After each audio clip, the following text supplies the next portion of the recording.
우리는 지난 시간까지 로마서 1장 1절로 7절까지의 말씀을 살펴봤습니다. 로마서의 서론은 1장 1절로 17절까지입니다.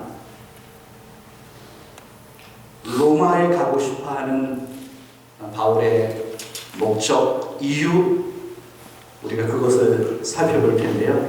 이 서론 부분에는 세 가지의 서론의 주제가 담겨져 있죠. 인사말, 그리고 감사문단, 그리고 주제가 1장 1절로 17절까지 담겨져 있습니다. 그 담겨져 있는 가운데 오늘은 우리가 감사 부분을 볼 텐데요. 로마서 1장 8절부터 15절까지는 감사 문단입니다. 이 바울의 서신에 보면 이렇게 감사 전에 서론적인 인사를 하고 감사를 하고 주제가 나오는 형태를 가지고 있는데, 이 감사 문단은 어떤 의미를 담고 있느냐 하면 바로 감사 문단은 서신의 전체적인 방향과 성격과 내용을 파악하도록 되어 있습니다. 그래서 오늘 로마서를 우리가 살펴볼 때에 감사 문단을 보면 바로 사도 바울께서 이 로마서에 어떤 주제를 담으려고 하는지, 어떤 방향성을 가지고 있는지를 확인할 수가 있는 것이요. 그래서 오늘 우리가 선택한 로마서 1장 8절부터 15절까지에 있는 이 말씀에 보면 하나님께서 오늘 우리에게 어떤 마음을 주시는지 우리 각자가 하나님의 말씀을 잘 듣게 되기를 바랍니다. 먼저요, 8절에 있는 말씀을 좀 보면 좋겠어요. 8절의 말씀을 우리 함께 큰 소리로 읽겠습니다. 먼저 내가 예수 그리스도로 말미암아 너희 모든 사람에 관하여 내 하나님께 감사함은 너희 믿음이 온 세상에 전파되리로다. 내가 먼저 예수 그리스도로 말미암아 너희 모든 사람에 관하여, 여기 로마 그리스도인들이죠, 내 하나님께 감사함은 너희의 믿음이 온 세상에 전파됨이로다. 여기에서 제가 갈라디아서에서 설교했던 것처럼 바울의 파토스를 보게 됩니다. 바울의 열정적인 감정의 표현이 여기에 감사로 드러나 있습니다. 먼저 내가 예수 그리스도로 말미암아 감사함은, 여기서 먼저라고 하는 단어가 제일 먼저 나와 있죠. 이 먼저는 first라고 하는 서수의 의미가 아니라 그냥 이런 우선순위를 의미하는 것입니다. first of all 이라고 하는 표현입니다. 무엇보다도 먼저 하나님 앞에 감사함은, 그리스도로 말미암아 바울은 감사하고 있고, 그리고 모든 로마에 있는 사람들을 향해서, 그리고 내 하나님, 마이가 하나님 앞에서 감사합니다. 그리고 그 감사의 이유는 무엇이냐면 바로 너희 믿음, 로마에 있는 로마인들, 로마 그리스도인들의 믿음이 온 세상에 전파되는 것 때문에 내가 감사합니다. 여러분은 어떤 감사를 가지고 계십니까? 오늘 불평과 오늘 혹시 마음에 여러 가지 어떤 분노의 어떤 제목을 가지고 이 자리에 앉아 계신가요? 아니면 감사의 제목이 있으신가요? 어떤 감사입니까? 사도 바울은 로마서를 기록하면서 로마에 있는 그리스도의 믿음이 온 세상에 전파되는 것을 들음으로 그것에 대해서 복음에 반응하는 사람들을 보면서 감사했고, 하나님께 감사했고, 그리스도를 통해서 감사를 올렸고, 그 하나님을 자신의 하나님이라고 고백하는 바울의 파토스를 만나게 되는 거죠. 뜨거운 바울의 마음. 오늘 저와 여러분은 이렇게 뜨거운 마음으로 주님 앞에 서 계신가요? 엘센트로 한인교회는 뜨거워졌으면 좋겠어요. 우리의 마음이 뜨거워서 불꽃 앞에 서 있는 사람처럼 타올랐으면 좋겠어요. 하나님 앞에 감사도 타오르고, 우리의 기도도 타오르고, 복음에 대한 열정도 타오릅니다. 사도 바울이 지금 그 파토스를 보여주는 거죠. 너무너무 감사해서 이 감사를 표현합니다. 그리고 우리 한번 생각을 해보시면 로마에 대한 생각을 좀 해보겠습니다. 로마서를 기록하는 사도 바울께서 로마에 가고 싶어하고 로마에 있는 그리스도인들을 감사의 제목으로 삼습니다. 그런데 생각해 보시면 로마를 한번 생각해 보자고요. 로마가 어떤 도시였습니까? 로마는 당대에 여러분 쾌락의 도시였고 권력의 도시였고 제국의 수도였고 황제를 숭배하는 도시였습니다. 그 로마, 여러분 화면에 제가 로마를 좀 보여드릴 텐데, 로마가 저기에 지금 저기는 2세기 때입니다만 2세기에 로마 제국이 저 붉은색으로 되어 있는 지역, 지중해의 전 지역 영국까지 다 통치했던 어마어마한 제국이었습니다. 저게 빨간색이 로마죠. 구두, 여자 부츠 구두처럼 생겼는 저기가 로마입니다. 이 로마는 사실은 사도 바울의 입장에서나 유대인의 입장에서는 사실은 원수의 도시입니다. 그러나 사도 바울은 다른 시각을 가지고 있습니다. 로마의 복음을 증거하는 것에 대한 엄청난 감격을 가지고 있습니다. 뜨거운 감정을 가지고 있습니다. 로마에 가고 싶다는 거예요. 로마에서 복음을 전하고 싶다는 거예요. 그 뜨거운 파토스. 근데 그 로마가요, 사실은 어마어마한 우상의 도시였고 아픔의 도시였습니다. 다음 화면에 보면 지금도 로마에 가면, 로마에 가셔서 많은 사람들이 로마로 여행 가잖아요. 가면은 저게 포로 로마노라고 합니다. 저기는 어디냐면 고대 유적지입니다.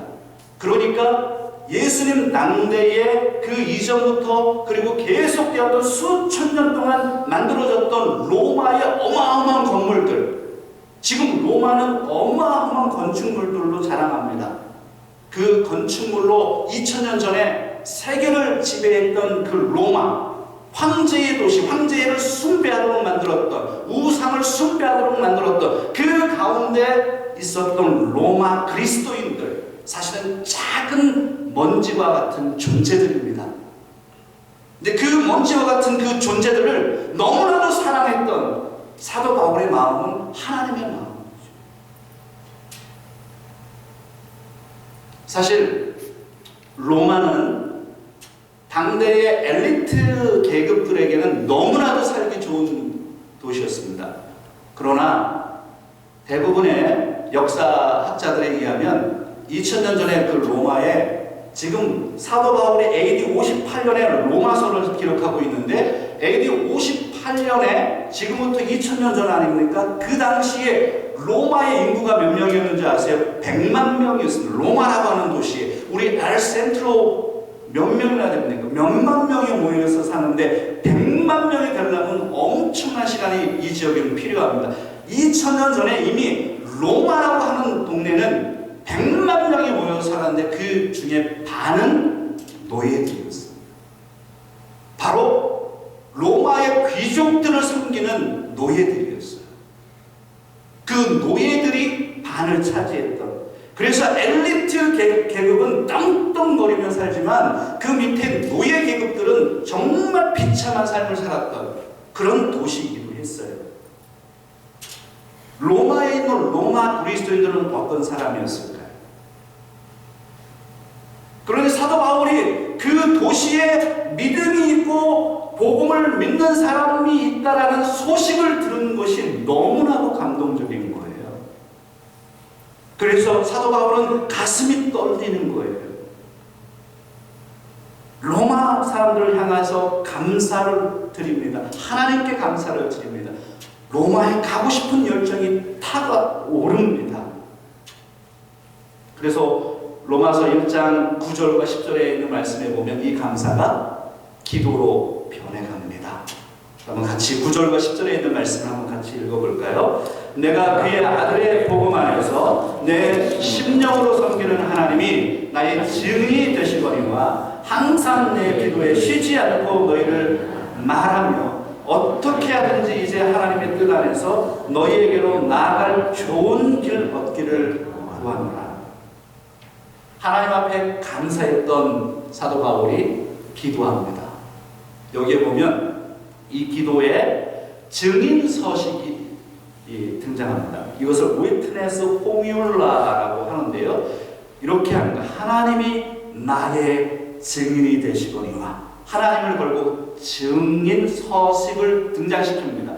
하나님이 나의 증인이 되시거니와, 항상 내 기도에 쉬지 않고 로마에 있는 너희들을 내가 말하고 있다. 로마 교인들을 위해서 끊임없이 기도하고 있다. 이것이 거짓말이 아니다. 참으로 나는 로마 그리스도인들을 향해서 늘 기도한다 라고 하는 것을 이 증인 포뮬라, 즉 하나님을 증인으로 내세워서 설명하죠. 사도 바울은 로마에 있는 그리스도인들이 하나님을 믿는 것을 너무 감사했고, 그 감사로 기도 없이 했습니다. 끊임없이 기도했습니다. 그러면서 로마 교인을 위한 바울의 기도는 바로 이러한 열정으로 가득 차게 됩니다. 바울이 로마에 가고 싶은 이유입니다. 여러분, 오늘 우리 성경 본문, 중요한 본문의 구절이 이제 11절부터 15절까지 핵심적인 구절인데요. 이 부분을 좀 다시 같이 한번 읽어보기를 원합니다. 여러분, 화면과 또 여러분 성경을 보면서 함께 같이 읽을까요? 시작! 내가 너희 보기를 간절히 원하는 것은 어떤 신령한 은사를 너희에게 나누어 주어 너희를 견고하게 하려 함이니, 이는 곧 내가 너희 가운데서 너희와 나의 믿음으로 말미암아 피차 아니함을 얻으려 함이라. 형제들아, 내가 여러 번 너희에게 가고자 한 것을 너희가 모르기를 원하지 아니하노니, 이는 너희 중에서도 다른 이방인 중에서와 같이 열매를 맺게 하려 함이로되, 지금까지 길이 막혔도다. 헬라인이나 야만인이나 지혜 있는 자나 어리석은 자에게 다 내가 빚진 자라. 그러므로 나는 할 수 있는 대로 로마에 있는 너희에게도 복음 전하기를 원하노라. 오늘 본문 로마서 1장 11절로 15절에 있는 말씀에 보면 사도 바울이 로마 교회를 방문하고 싶어하는 이유가 등장합니다. 그 이유, 왜 나는, 사도 바울이 나는 로마에 가고 싶은가? 왜 나는 로마에 가야 하는가? 라는 것을 세 가지 정도로 설명하는 겁니다. 11절에, 다음 화면에 보시면 여러분 보세요. 11절에 보면 성경도 보시고 같이 한번 봐보세요. 어떤 신령한 은사를 나누어 주기 위해서 로마에, 이미 믿고 있는 그 로마에 있는 그리스도인들을 만나고 싶어요. 복음을 찾고 있는 그 영혼들을 만나고 싶어요. 근데 그 목적이 무엇이냐면 그들이 어떠한 신령한 은사를 받게 하고 싶은 거예요. 여기서 어떠한 신령한 은사는 성령의 은사를 의미하는 거 아닙니다. 복음을 통해서 사도 바울이 깨닫고 있는 복음의 통찰력, 그것을 로마 교인들과 나누고 싶다는 거죠. 그리고 13절에 로마 교인들이 열매를 맺게 하고 싶은 거예요. 여기서 열매라고 하는 것은 무엇이냐면 바로 복음 전도에 대한 열매입니다. 사도 바울은 가슴이 뛰고 있어요. 열정적입니다. 가슴이 터질 것처럼, 불꽃 앞에 있는 사람처럼 타올라 있어요. 무엇에 대해서? 복음을 로마에 전하고 싶고, 로마의 불신의 도시, 바로 우상의 도시에 바로 그리스도의 복음을 전하고 싶어하는 간절한 타오르는 그 열정이 바울에게 있는 거죠. 그래서 로마 교인들에게 열매를 맺게 하고 싶은 거예요. 복음에 대한 열매, 복음을 전하고 회심자들을 찾아내는 그런 열매를 맺기를 원해서 이 서신을 쓰는 거죠. 그리고 15절에는 그것과 연결해서 복음을 전하기 위해서 로마에 가고 싶다, 이것을 편지로 쓰는 거예요. 저는 로마서를 묵상하면서 바울의 모습을 묵상을 해봅니다. 한 영혼, 자기와 아무 상관이 없는 그 지역에, 사실 가기 싫은 그 도시죠. 도시 로마. 사실은 사도 바울은 그 로마에 가서 나중에 순교하잖아요. 그것을 다 알고 있는 거예요. 사도 바울은 그곳에 가면 자기는 죽는다는 걸 알게 돼요. 나중에 사도 바울은 포로로 잡혀서 죄인으로 로마에 입성하지 않아요? 그곳에서 로마에서 죽습니다. 그것을 알고 있었던 바로 사도 바울. 그러나 로마를 향한 뜨거운 심정이 있는 거죠. 그 안에서 복음을 증거하고 싶어하는 사도 바울의 마음을 우리는 이 본문에서 읽게 됩니다.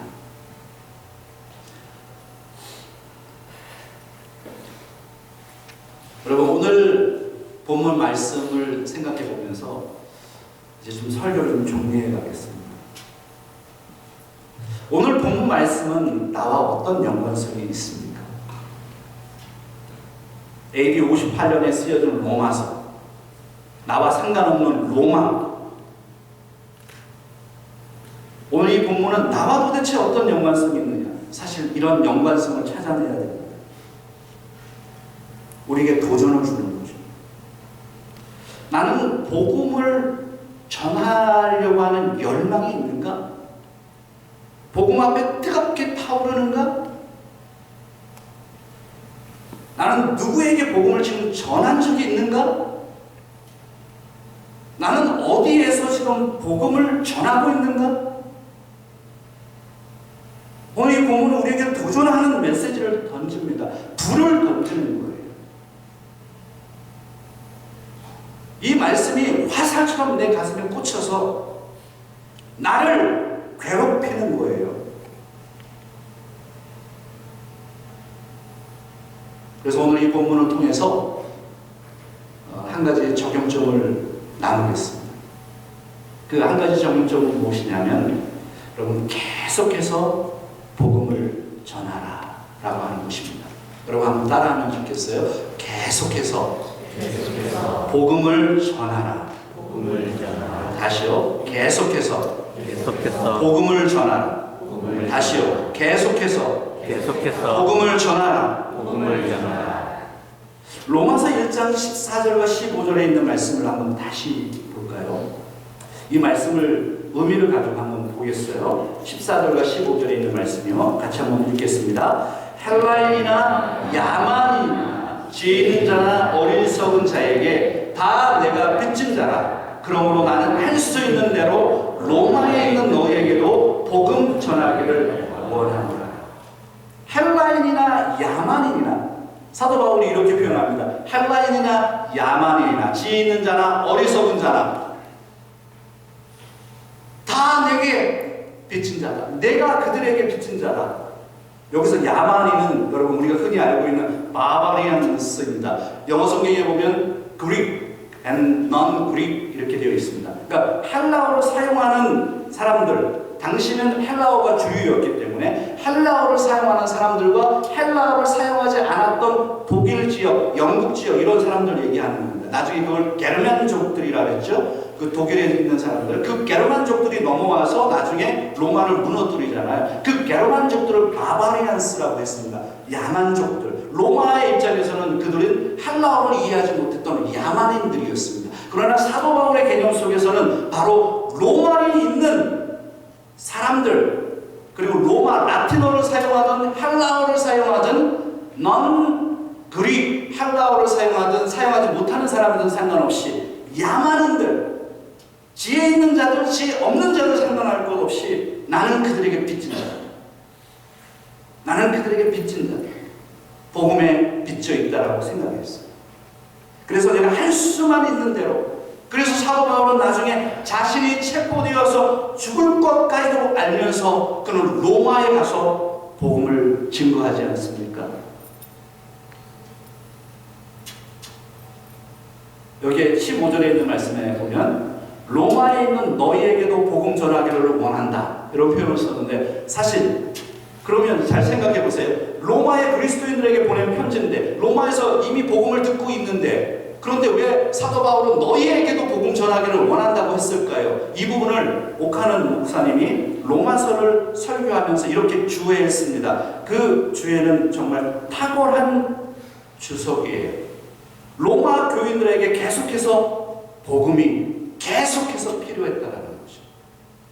복음은요, 한 번 듣고 끝나는 거 아닙니다. 복음은 계속 필요한 겁니다. 복음으로 계속 나를 달구어야 됩니다. 내 생각을 냉철하게 만들어야 됩니다. 내 감정을 뜨겁게 만들어야 됩니다. 내 양심을 더 선명하게 만들어 가야 합니다.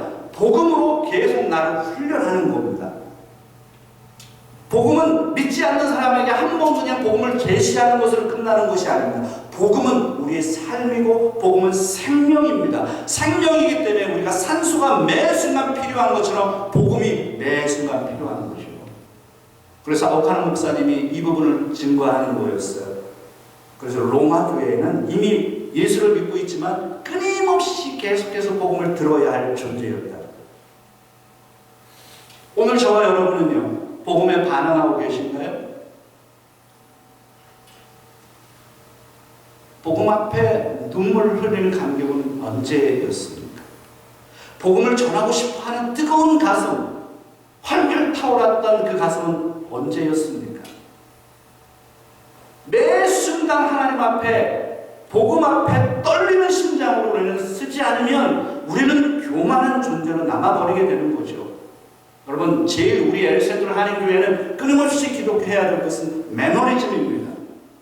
엘센트로의 교회, 한 교회, 오직 엘센트럴 한인교회 한 교회. 여러분, 이 교회 안에서 매너리즘에 빠져서 안 됩니다. 빠져 있어서는 안 돼요. 매일매일 자신에게 복음을 증거하고 성령 앞에서 하나님과 함께 눈물을 흘리고 이 복음에 반응하는 삶을 살아내는 것, 그것이 얼마나 어려운 일이겠어요. 그러나 그렇게 해야 된다. 제가 매너리즘에 빠질 때마다 떠올리는 선교사님이 있습니다. 제가 여러분에게 우리 교회 부임해서 첫 번째 설교, 우리 토요일날 설교할 때도 설명을 드렸었고, 여러분들이 한두 번 들었던 예화인데요. 한국의 양화진, 마포에 가면 양화진 외국인 선교사 묘원이라는 곳이 있어요. 그곳에 가면 지금부터 130년 전에 한국에 들어와서 선교했던 선교사님들이 묘지가 거기에 있습니다. 여기에 다 모여 있어요. 선교사들이 묘가 140명, 자녀들까지 140명의 묘가 있습니다. 저는 한국에 갈 때마다 이곳에 가려고 노력해요. 영적인 영감이 떠오르고. 이 중에 많은 선교사님들의 이야기거리가 있습니다. 근데 그 중에 루비 캔드릭 선교사라고 하는 분은 저는 늘 가면 그곳에 가서 그분을 만나고 옵니다. 이분은 25살의 여자인데 25살에 조선에 가서 9개월 만에 맹장염이 걸려서 순교한 여자 선교사입니다. 이 선교사의 묘비명문에 저렇게 되어 있어요. 저렇게 기록되어 있습니다. If I had 1,000 lives to give Korea, should have them all. 저게 어떤 뜻이냐면, 나에게 1000개의 생명이 있다 하더라도 나는 내 목숨 그 모든 것을 조선을 위해서 바치겠다. 이런 이야기죠. 1883년 미국 텍사스에서 태어난 루비 캔드릭 선교사. 1907년에 조선에 갑니다. 그때 24살. 개성에 가서 언어를 배우다가 그곳에서 풍토병에 걸려서 순교합니다. 근데 이 선교사님이 마지막 자기가 죽을 것을 알고 부모님에게 편지를 보내요. 그 마지막 편지가 남아있어요. 그래서 이 어머니, 아버지에게 보낸 편지들을 제가 여러분에게 읽어드리고 이제 설교를 좀 정리하겠습니다. 아버지, 어머니, 어쩌면 이 편지가 마지막이 될 수도 있습니다. 외국인들을 죽이고 기독교를 증오한다는 소문 때문에 저를 끝까지 말리셨던 어머니 얼굴이 자꾸 떠오릅니다. 그러나 저는 이곳에 작은 씨앗이 되기로 결심했습니다. 제가 씨앗이 되어 이 땅에 묻히게 되었을 때 아마 하나님의 시간이 되면 조선 땅에는 많은 꽃들이 피고 그들도 여러 나라의 씨앗이 될 것입니다. 저는 이 땅에 심장을 묻겠습니다. 이것은 조선을 향한 저의 열정이 아니라 바로 하나님의 열정이라는 것을 알게 되었습니다. 사랑하는 여러분, 이 땅에 이민자의 삶 참 힘드시지요? 직장 때문에 한국에서 이 엘센트로 지역까지 오시고 미국과 멕시코를 오가면서 사시고 남편을 출근시키시고 아이들을 학교 보내고 그 이 황무한 외로운 땅에서 시간을 견뎌내야 했고 시간은 계속하고 나이는 들고 몸은 아파옵니다. 다른 사람들처럼 멋진 삶을 사는 것 같지도 않고요. 뒤를 돌아보니 일구어 놓은 것도 없는 것 같습니다. 하나님 왜 이곳에 나를 데려다 놓으셨을까? 혹시 하늘의 씨앗이 되어서 열매를 맺게 하기 위해서 하나님이 이 땅에 이곳에 나를 외롭게 이곳에 세워놓으신 것은 아닐까? 여러분, 씨앗은 죽지 않으면 꽃을 필 수 없습니다. 나에게 이곳에서 죽으라고 하시는구나. 내가 죽어야 할 것이 무엇일까?